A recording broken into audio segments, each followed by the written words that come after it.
Bonjour Jordan Abou, merci de nous rejoindre sur ce podcast pour échanger sur un nouveau groupe, un grand groupe qui arrive dans les NFT, qui arrive dans une certaine forme de métavers. On va voir ça ensemble. Un groupe que probablement beaucoup de gens connaissent et dans lesquels on a peut-être pour s'amuser un soir, peut-être même le jour de ses 18 ans, comme on veut certains rituels, mis un pied, puisque c'est le groupe Partouche et notamment le groupe qui possède énormément de casinos à travers la France.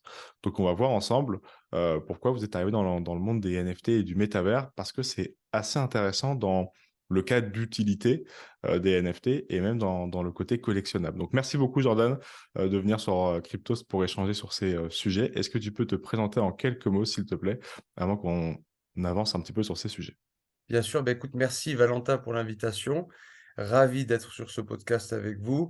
Alors moi, je suis Jordan Abou, je suis CEO de Partouche Multiverse et je suis arrivé dans le groupe Partouche en tant que responsable éditorial. Donc moi, je viens du journalisme à la base et puis maintenant, voilà, je suis rentré un peu dans la première collection NFT du groupe Partouche et sa filiale Partouche Multiverse depuis plus d'un an et j'en suis ravi. Et oui, ça fait effectivement un moment qu'on en entend parler, que ça agite un petit peu tout ce monde avec d'autres groupes qui ont fait à peu près ces mêmes choix. En ce moment, on voit beaucoup de groupes faire le pas dans les NFT et dans le métavers. Alors, tu viens de nous préciser quelque chose d'intéressant. Tu viens de dire Partouche Multivers, c'est-à-dire que vous avez une filiale ou une branche. Qu'est-ce que c'est que cette branche-là? Parce qu'effectivement, de prime abord, casino et métavers, c'est pas le plus logique, quoi. Tout à fait, effectivement, et c'est pas cette notion en tout cas qui peut arriver tout de suite du métaverse, en tout cas que nous on nourrit. C'est pour ça qu'on l'a appelé le multiverse, et je pense que la personne qui décrit le mieux, mais je vais être le plus fidèle à sa définition, c'est Ulysse Partouche qui a fondé Partouche Multiverse avec Maurice Schulman et qui considère qu'en fait le multiverse, c'est vraiment la multiplication des ponts entre le réel et le virtuel. On considère que le monde est déjà un métaverse, le monde est gamifiable sur plein d'aspects encore et que finalement, on n'est pas obligé de s'enfermer dans le virtuel pour vivre une expérience immersive. D'accord, effectivement, c'est multivers et pas métavers, des formations professionnelles à force de ne voir que ça. Mais quand même, parmi ces différents univers, il y a tout ce qui touche à celui du multivers, ou en tout cas à celui des NFT, à celui de la collection collectionnable et même les utility tokens, puisque Mmh. vous êtes en train petit à petit de délivrer vos NFT, délivrer 8888 NFT que vous avez créés de toutes pièces. On va les détailler ensemble tout au long de cet épisode. Je précise tout de suite, effectivement, cet épisode est en partenariat avec Partouche par ailleurs, comme c'est marqué tout autour de vous. Et justement, on va les détailler ensemble au fil de l'épisode. À quoi ça va servir ces 8888 NFT qui, pour ne pas trahir trop de secrets pour l'instant, sont issus des quatre familles de cartes qu'on connaît bien, cœur, carreau, trèfle, pique. À quoi ça va servir? Tout à fait. Déjà, pour mettre un peu de contexte, c'est vrai que Partouche Multiverse a été créé il y a 10 mois avec la volonté vraiment de faire de Partouche un acteur de premier plan dans le Web3 et pas simplement un annonceur ou quelqu'un qui surfe sur la vague. Ça mobilise la haute direction et aujourd'hui tous les collaborateurs, puisqu'on était en phase d'acculturation en interne avec nos 4000 collaborateurs pendant plus de 10 mois. Ça a été un sacré défi, mais passionnant évidemment, parce que voilà, on échange avec les gens étaient de plus en plus curieux. Et aujourd'hui, tous les casinos sont porteurs vraiment de notre projet. Et puisqu'on fête nos 50 ans cette année, c'était important pour nous voilà, d'essayer d'installer ce projet. Donc on en est vraiment ravis. Et il faut voir justement Joker Club, donc cette collection de 8888 jokers, comme la collection Genesis de Partouche, comme la porte d'entrée en fait de Partouche dans le Web3, qui a plein d'ambitions. Celle de blockchainiser le groupe, par exemple, à plusieurs aspects, et on y reviendra peut-être tout à Ouais, l'heure, mais tout à c'est fait. vrai que Joker Club, c'est le premier projet de Partouche Multiverse, c'est la collection Genesis de Partouche Multiverse.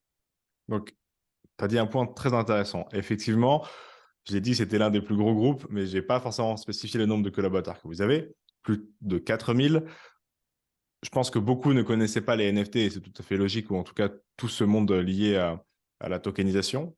Hmm. La première chose, quand tu dis en tant que responsable des opérations, voilà ce qu'on va faire dans les prochaines semaines, les prochains mois, c'est quoi la réaction des collaborateurs? Alors, la réaction des collaborateurs au début, c'est parfois du silence, parfois des gens aussi qui se manifestent et et qui, ils se disent: «Bon, bah, moi, j'ai envie de faire partie de l'aventure». En fait, la première chose qu'on a faite et je pense que ça a été un succès parce que ça nous a permis d'aller chercher dans les casinos de plus en plus de personnes. C'est-à-dire qu'on s'est dit: «Essayons d'identifier un ambassadeur par casino, quel que soit son statut». Il peut être croupier, il peut être directeur, il peut être communicant, heu et donc on a essayé, de vraiment de construire un groupe qui s'appelle, d'ailleurs qui marche encore très bien aujourd'hui, qui s'appelle la Joker Club Family, où on a identifié un ambassadeur par casino et c'est vraiment comme ça qu'on a réussi à diffuser de l'information et à culturer les casinos, parce qu'en fait, on avait quelqu'un qui était passionné et comme on dit, picousé de l'interne. Puisque chaque, casino fonctionne un peu, enfin, c'est-à-dire, rayonne à sa façon de fonctionner et donc c'était important pour nous d'avoir vraiment un acteur par casino qui puisse, nous aider à prendre la température sur place, à délivrer les informations et on s'est rendu compte, en fait, assez facilement que sur les 42 casinos qu'on avait, on avait forcément un ambassadeur par casino. Donc on a au moins 42 personnes dans le groupe qui étaient à fond, plus ceux du siège, donc Ulysse Partouche, Maurice Soulman et même Patrick Partouche, le grand patron qui nous soutient, dans cette initiative. Donc c'est vrai que ça faisait quand même déjà pas mal de monde et c'était assez rassurant pour installer quelque chose qui finalement sonnait comme une évidence, pendant ces enfin à l'aube puisqu'on était l'année dernière déjà des 50 ans du groupe. Et il va falloir effectivement que ces personnes, qui représentent l'entité, la plus, sensibilisée à cette industrie, le soient, puisqu'on va le voir tout au long de l'épisode. Détenir un NFT, c'est détenir des avantages dans le monde réel. C'est-à-dire que si effectivement il n'y avait pas eu d'ambassadeur à l'arrivée, bah, les NFT n'auraient pas eu d'utilité. Donc, il fallait effectivement, passer par là. Tout à fait. Bah, effectivement, les NFT, enfin, comme on va le dire là, c'est d'abord une collection de 8 888 jokers qui ouvre des avantages inédits dans l'écosystème Partouche, donc dans les 42 casinos, mais aussi dans les 70 restaurants, les 12 hôtels et on organise 4 000 événements par an.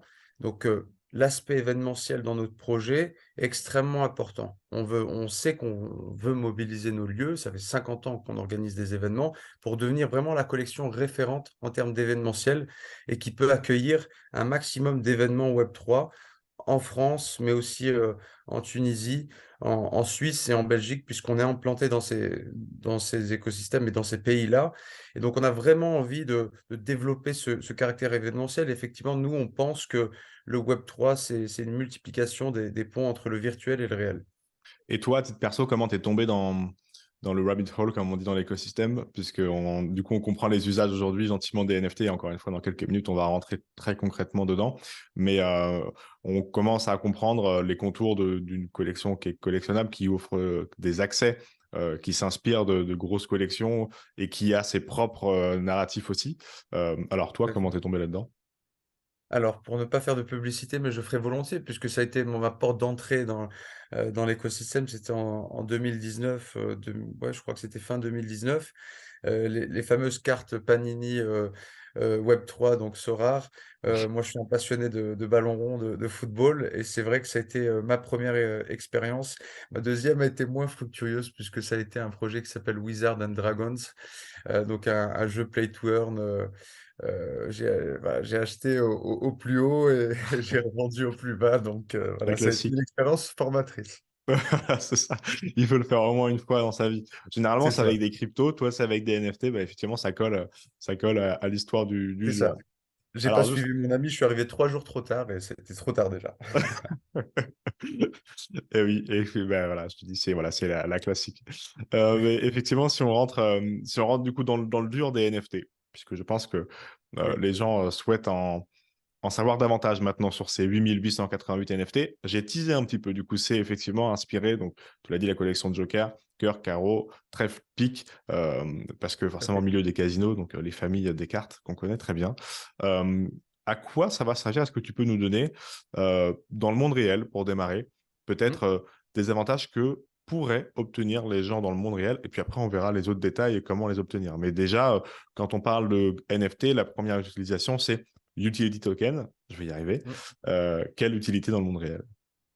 Alors, c'est vrai que la première utilité, on peut le dire, c'est qu'il faut voir ça comme un token d'accès à plein d'avantages dans l'écosystème Partouche.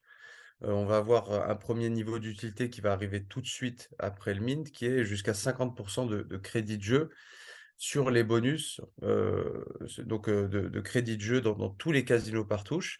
Ça, c'est un premier niveau. Ensuite, on va imaginer très rapidement aussi des offres exclusives et des réductions, et des gratuités, bien sûr, sur toute l'offre par touche, donc hôtel, restaurant, golf, spa, et bien plus encore.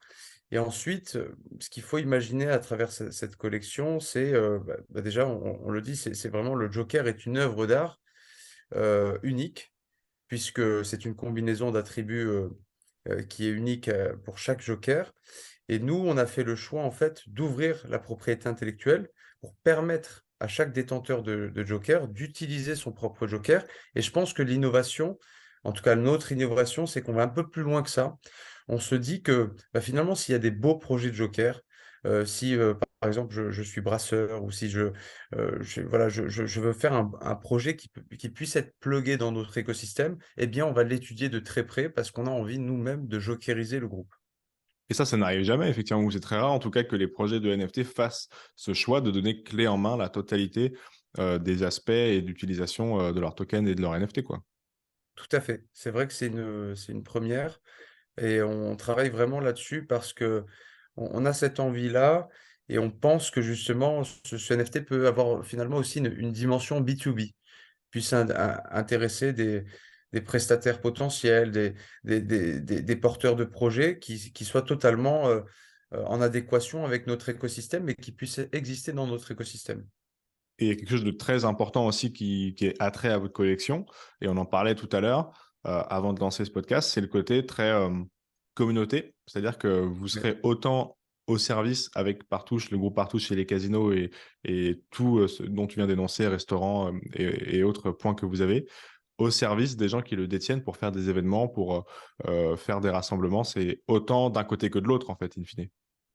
tout à fait. C'est exactement ça. C'est qu'on veut aujourd'hui, finalement développer la famille Partouche 3.0 à travers cette collection de Joker Club et c'est vraiment la collection pionnière. Donc on va imaginer que même si on en crée d'autres, parce que chaque casino aujourd'hui veut avoir sa collection NFT, la collection de Joker Club est vraiment la collection pionnière avec sa famille pionnière, qui aura bâti, notre présence dans le Web3 et comme je disais un peu tout à l'heure, le fait de se rassembler, de boire des coups ensemble et de se rencontrer dans la vraie vie, c'est un moteur de notre projet. On a envie de faire de l'événementiel une force, pour qu'on se rencontre en fait entre Holder Joker Club, mais aussi on va en parler et ça je pense que c'est l'un des atouts du projet, c'est de devenir un peu finalement la communauté des communautés NFT, dans le sens où on veut mobiliser tous nos lieux physiques pour que toutes les communautés NFT, toutes les communautés Web3 puissent s'exprimer, fêter le divertissement, exister dans notre écosystème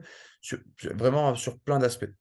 Oui, parce qu'effectivement, vous avez fait la force de cette collection, c'est d'avoir aussi les lieux de rencontre, puisque beaucoup de lieux, Tout à fait. enfin beaucoup de collections, pardon, doivent ensuite trouver les lieux. Vous aviez Mmh. déjà le lieu et vous avez extrait de ce lieu-là une collection.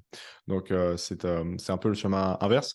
D'ailleurs, du coup, vous avez 4000 employés, collaborateurs, on l'a vu, mais du coup, demain, 8888 personnes, quand même très proches du groupe, avec lesquelles vous allez pouvoir travailler tous les jours, en fait. Exactement. C'est un peu dans cet esprit qu'on a construit ces 8888. C'est qu'on se dit que c'est une famille supplémentaire dans le groupe qui va nous accompagner dans la transformation Web3, puisqu'on a plein de projets dans le Web3. Joker Club, c'est vraiment la porte d'entrée, mais on ambitionne d'en faire davantage et d'en faire davantage avec les holders Joker Club. Et justement, il y a quelques jours, vous aviez le lancement officiel et l'annonce dans vos casinos. Euh, comment ça a été perçu par les joueurs de casino? Comment ça a été perçu par les fans de Web3 qui sont aussi venus contempler ces collections et voir le rapprochement entre le monde réel et les NFT? Comment cette soirée a pu... Enfin, c'était quoi le pouls de cette soirée? Comment ça s'est passé? Bah, justement, ça s'est très bien passé. J'étais assez étonné de voir que justement toute la cible Web3 qui n'avait pas forcément l'habitude de jouer au casino, à un moment, je me suis retourné, j'ai vu qu'ils étaient tous au casino finalement. Donc ça avait l'air de bien leur plaire, pardon. Et ça, c'était assez sympa. Et puis on avait aussi effectivement la cible casino qui s'est prêtée au jeu, qui est venue jouer, puisque nous, on a finalement dans Joker Club vraiment deux plans de communication qui sont très différents, avec une verticale de contenu différente, une façon de s'adresser qui est différente. On a des contenus, par exemple, qui vont être en casino où on cite pas forcément le mot NFT, parce que le plus important, c'est les avantages. C'est le programme de fidélité 3.0, plus que le fait que ce soit un NFT. Alors qu'on va faire des vidéos d'un autre côté Web3 qui vont être totalement degen. Et on se rend compte finalement que ce qui rapproche ces deux cibles et ce qui nous a permis de passer un bon moment, eh bien, c'est de se rencontrer en vrai et d'échanger ensemble et voilà, de fêter le divertissement. Et donc ça, c'est prometteur parce que non seulement on se connecte à de nouveaux usages, mais on connecte de nouveaux publics entre eux et ça, c'est passionnant.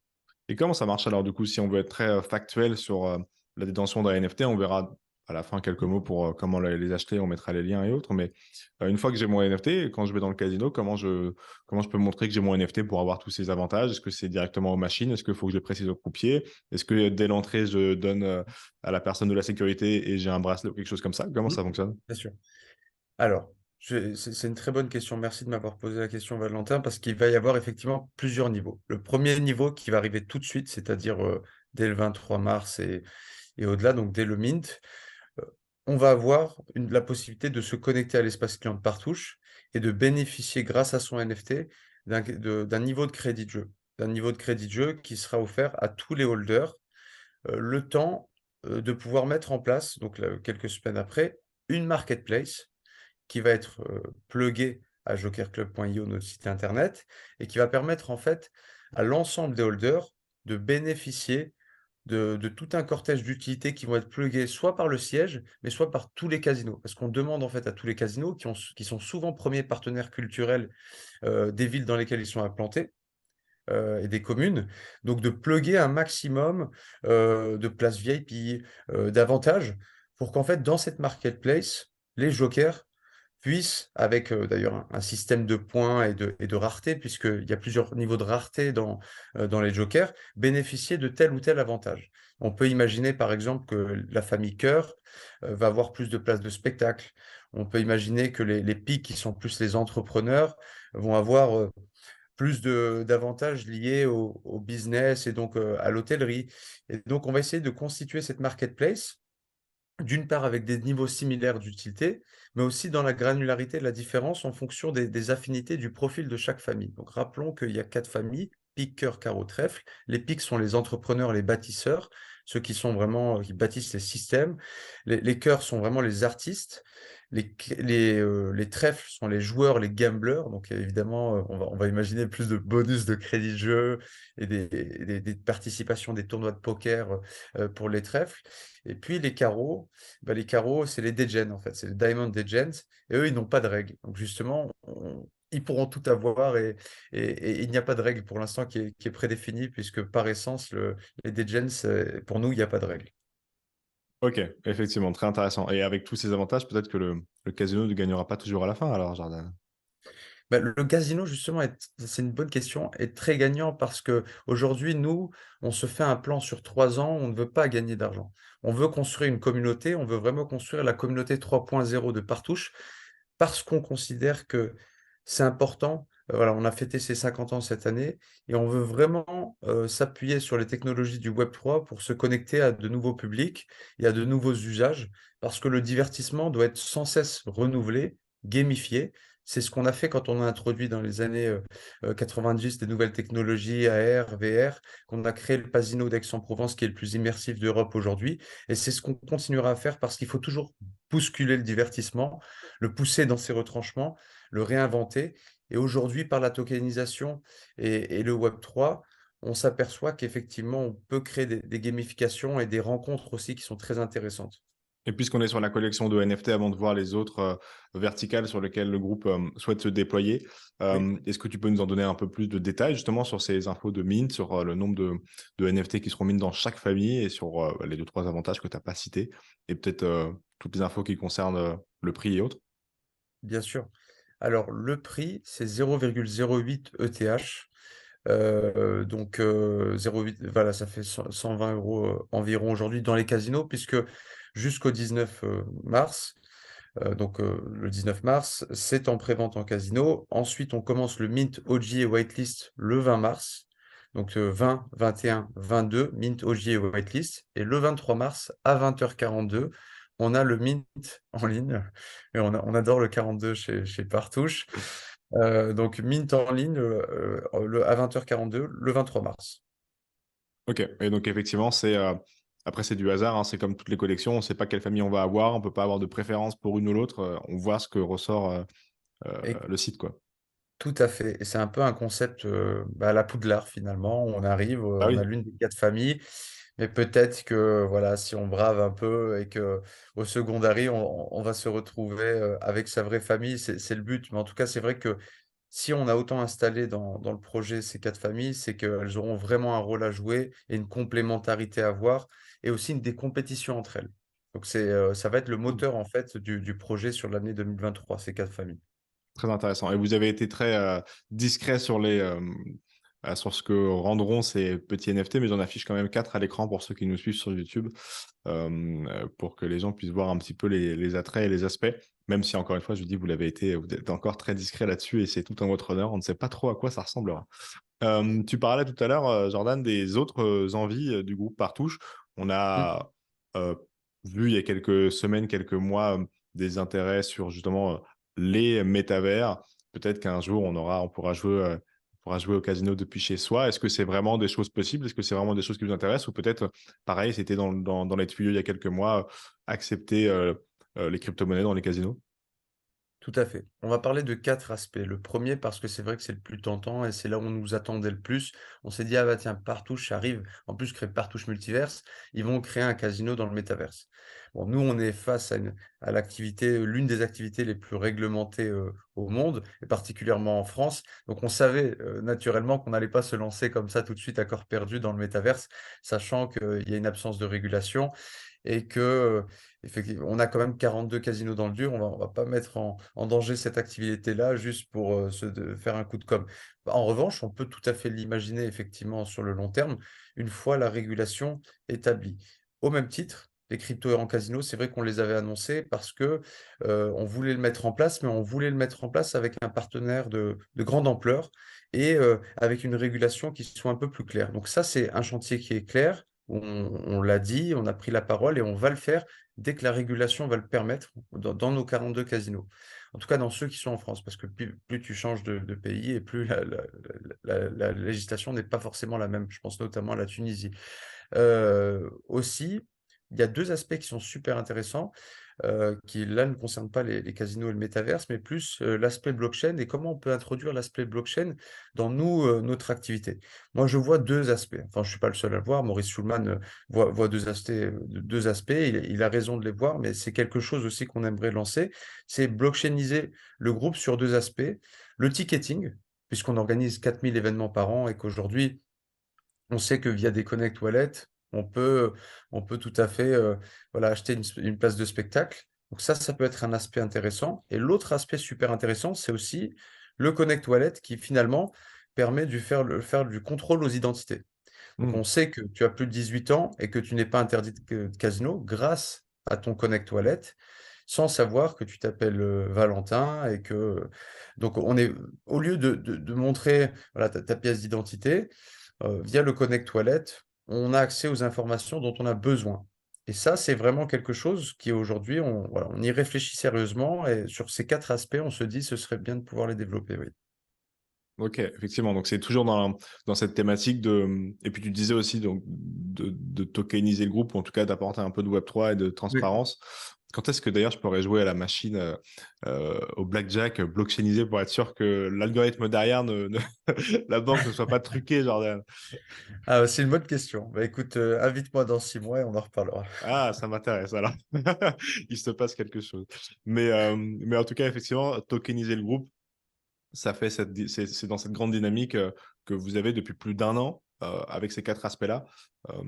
Et encore une fois, qui s'incarnent aujourd'hui par des NFT. Et c'est la meilleure des incarnations possibles, à mon sens, puisque c'est la plus tangible et la plus intéressante pour les personnes qui souhaitent prendre part. Et juste un mot pour finir sur ces NFT, tu disais donc 8888 NFT. C'est la Genesis, c'est le groupe Partouche. Et Mmh. derrière, si le casino, là où vous avez fait d'ailleurs, il me semble, le lancement, c'est Forge-les-Bains, c'est ça? Forge les eaux. Force des eaux, pardon, Pas loin, t'étais pas souhaite loin. faire, une collection lui-même. Est-ce que c'est Ouais. possible, demain? C'est ça l'objectif? Tout à fait. Le but, c'est d'accompagner les casinos puisqu'ils auront des envies. Chaque casino a son histoire, a son rayonnement, a sa façon d'exister, même si elle est bien sûr incorporée et intégrée à l'écosystème Partouche.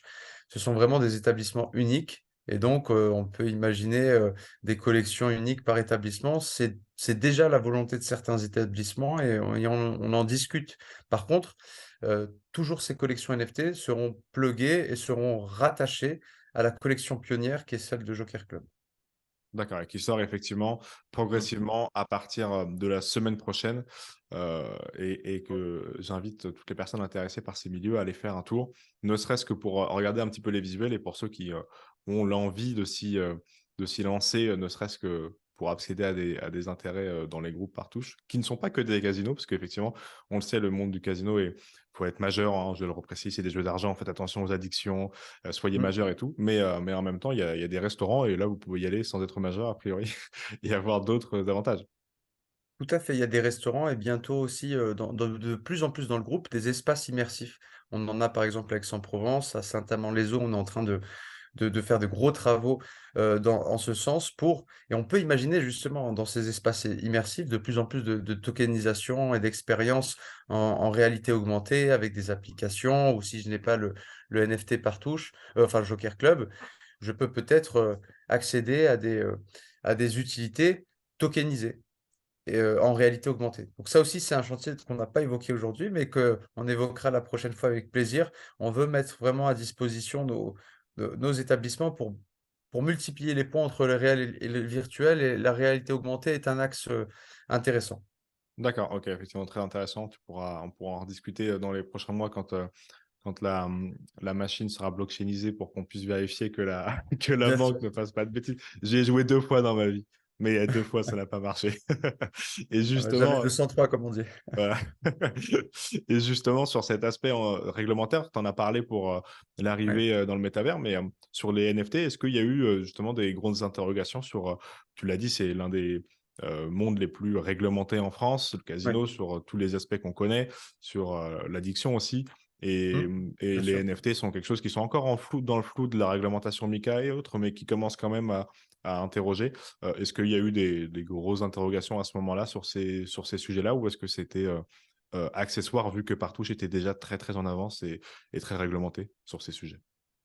Bah, c'est vrai que voilà, comme on a l'habitude de la réglementation, on avance, on regarde aussi ce qui se fait autour, puisqu'il y a quand même des acteurs qui ont émergé comme Sorare, donc on se base sur l'historique, on regarde ce qui se fait et peut-être qu'effectivement à terme, enfin nous on est quand même, dans le jeu, peut-être qu'on va imaginer des jeux tokenisés.